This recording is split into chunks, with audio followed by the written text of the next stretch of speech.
Alors pourquoi aujourd'hui un tel débat? Pourquoi aujourd'hui, avec la série des lois de 2004, celle de 2010, et bien sûr, aujourd'hui en lisant dans les journaux, il y aura encore des résolutions parlementaires, il y aura encore d'autres lois concernant la laïcité, concernant l'islam. Les musulmans de France aspirent à vivre normalement leur culte dans les lieux de culte, aspirent à pratiquer leur culte dignement selon les lois de la République. Nous ne voulons ni un aménagement supplémentaire, ni des lois dérogatives à la pratique de notre culte. Ça fait chaud au cœur de voir des gens debout, des citoyens debout, devant la machine de guerre qui est mise en place depuis quelque temps. Je crois qu'il ne faut pas être ni dupe ni naïf. Aujourd'hui, il y a cette stigmatisation. Aujourd'hui, il y a effectivement ces attaques contre les Arabes, les musulmans. Mais il ne faut pas être dupe. Ça s'inscrit dans une opération politique de diversion. Pendant qu'on parle et qu'on désigne un ennemi intérieur, eh bien, on oublie les responsabilités que l'État, le gouvernement, n'assume pas sur la question sociale, sur la question de l'emploi, sur la question de la santé, sur la question des droits et des libertés fondamentales. Donc, ne soyons pas dupes, il y a une instrumentalisation vénéneuse, dangereuse, criminelle. Mais en même temps, on a une responsabilité. Parce que si aujourd'hui, cette vague, cette tsunami de haine et de violence raciste, c'est parce qu'on a laissé faire. Le discours du président de la République pour les vœux est revenu à plusieurs reprises sur cette problématique de l'immigration, de l'islam. Ça veut dire que jusqu'en 2012, pour aller draguer dangereusement les voix du Front National, ça va être le thème récurrent.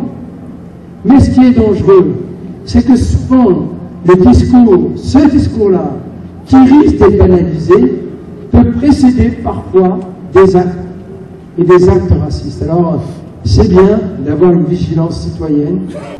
Il faut qu'on arrête de nous prendre pour un corps étranger à cette société.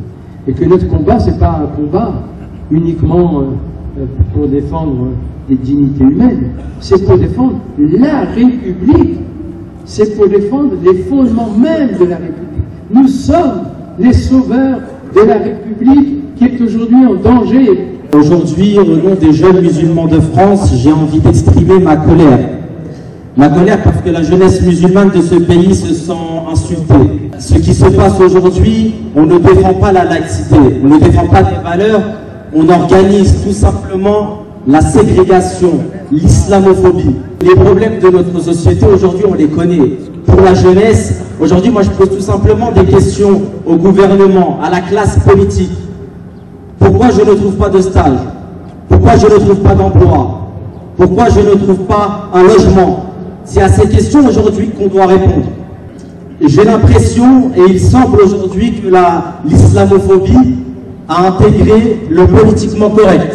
À droite, on organise des débats, et à gauche, on retire ses signatures de pétitions, parce que bien sûr, il ne faut pas approcher le musulman, entre guillemets. Donc tout ça doit cesser, et il faut cesser de déchirer la population française. Ce que j'ai d'abord envie de dire, c'est qu'il n'y a absolument rien à négocier. Ni sa croyance, ni sa religion, ni la manière de la pratiquer, ni sa façon de s'habiller, ni ce qu'on veut manger, ni comment on le mange. Ça, c'est d'abord la première chose. Nous n'avons absolument rien à attendre et rien à débattre avec les gens qui emploient ces méthodes. Il n'y a pas trop de musulmans en France, M. Guéant, M. Sarkozy, M. Copé. Il y a trop de crapules dans notre gouvernement. Il y a trop de gens au pouvoir ou qui aspirent à venir au pouvoir, qui n'ont qu'une seule idée, une seule obsession, c'est semer la zizanie, semer la haine, semer la peur à tous les niveaux. Et pas seulement du musulman, la peur pour que les gens soient isolés, fragmentés, pour briser les chaînes de solidarité, pour empêcher ces chaînes de solidarité de se former. Il faut bien comprendre que aujourd'hui, le racisme, effectivement, est une entreprise de diversion par des profiteurs dont l'objectif est d'exploiter jusqu'à l'os aussi bien les travailleurs français que les travailleurs immigrés, que les pays du Sud qui étaient nos anciennes colonies mais qu'on continue à piller, que les pays qu'on envahit et qu'on bombarde pour pouvoir s'approprier leurs ressources. Ceci est véritablement à comprendre. Il n'y a pas à être humilié, il n'y a pas à être blessé, il y a oui à être en colère et il y a oui à s'organiser. Et la seule manière de lutter contre le racisme, je dirais que ce n'est pas de dire qu'on a peur, qu'on est humilié, qu'on est blessé, c'est de se retrouver ensemble, quelle que soit notre origine, notre religion, notre couleur. On a les mêmes objectifs, on a les mêmes intérêts, celui d'arrêter de se faire exploiter et de se faire aliéner en permanence. Ce qu'on veut, c'est changer la vie et les gens qu'on a en face de nous, qu'on a au gouvernement, ne nous représentent pas. Dans la Seine-Saint-Denis, ici chez nous, beaucoup d'associations locales ont fait basculer pas mal de résultats pour l'un ou pour l'autre.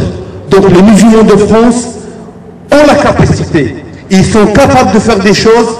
Et Inch'Allah, on va le faire. Mais on va le faire intelligemment, on va le faire avec sérénité, on va le faire pour le bien de la nation. Et 2012, vous allez voir la preuve, et je pense que peut-être ça sera dur pour Sarkozy, ça sera dur pour Hortefeux, ça sera dur aussi pour Guéant, ça sera dur pour les politiciens qui osent toucher cette composante de la nation française et la communauté musulmane. Ça suffit effectivement que ce gouvernement qui est incapable, et on en sait quelque chose ici en Seine-Saint-Denis, qui est incapable de résoudre les problèmes économiques et sociaux, qui est incapable de résoudre les problèmes de logement, qui est incapable de résoudre les problèmes d'éducation, qui est incapable de résoudre les problèmes de sécurité, dans ce département en particulier, et puis tente de diviser un peu plus les Français en trouvant un nouveau bouc émissaire, le citoyen musulman de ce pays. Oui, on a envie de dire ça suffit, parce que ça, c'est pas la France qu'on aime, ça, c'est pas la République à laquelle nous, les uns et les autres, nous sommes attachés. Notre rassemblement, ici, ce soir, en Seine-Saint-Denis, a valeur d'exemple, parce que nous pensons, je pense, que ici, en Seine-Saint-Denis, nous avons quelque chose à montrer à l'ensemble de la République, à l'ensemble de ce pays, parce que c'est ici que la République est à la fois la plus jeune, mais aussi qu'elle connaît ses plus grandes difficultés. C'est ici que, finalement, cette France métissée, cette France du XXIe siècle,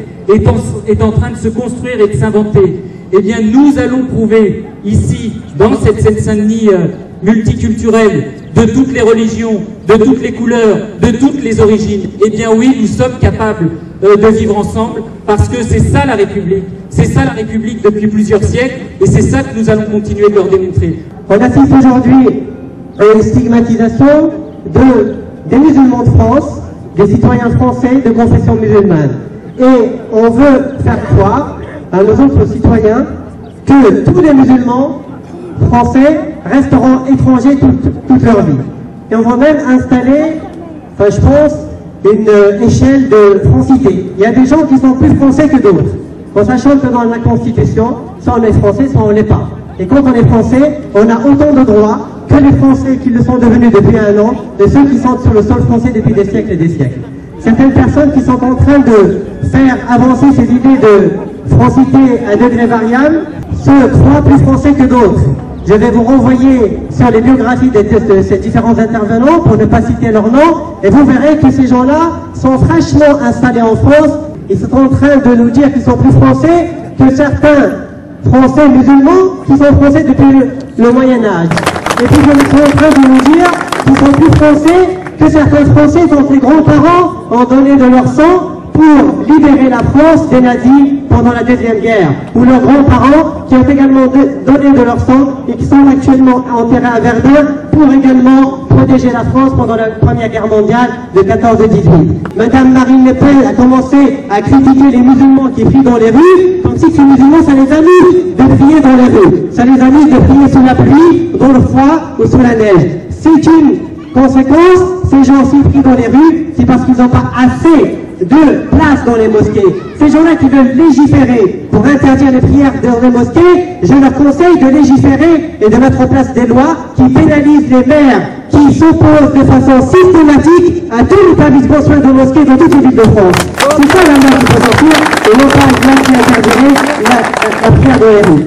Donc une épreuve de plus que confronte l'islam de France. Alors ne sera-t-il pas le moment opportun de répondre à ceux qui détournent l'intention des citoyens vers leur responsabilité de gestion, à savoir le véritable engagement dans une économie réelle, seule possibilité d'une réponse, dans une véritable citoyenneté et laïcité.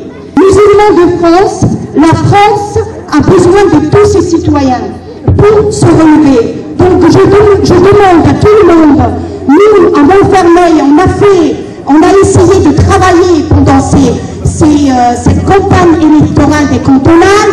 On a déstabilisé M. Xavier Lemoine. Il a perdu 13 points.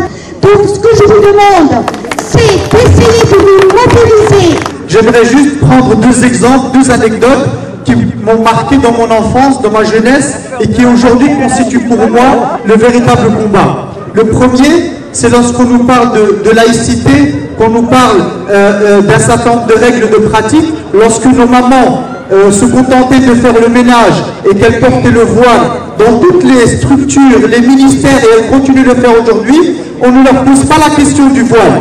Par contre, quand on accède à certains postes qui peuvent être dérangeants, là on nous questionne.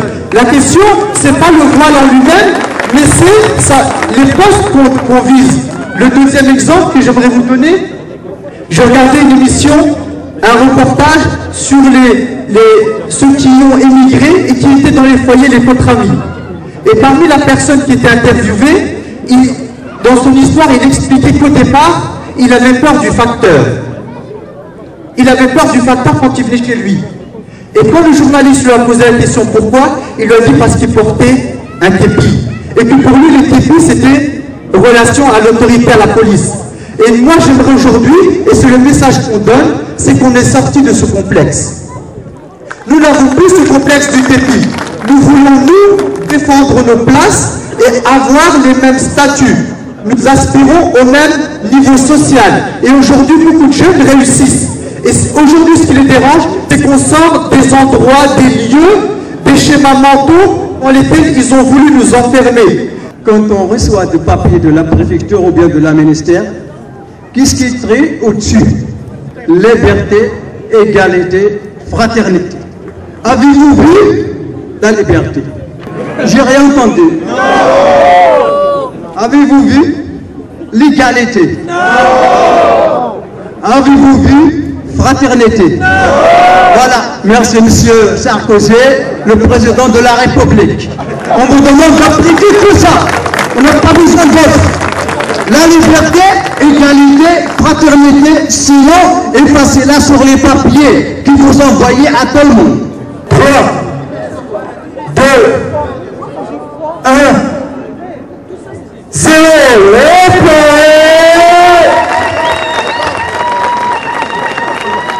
on n'applique pas Sarkozy, je pense, non?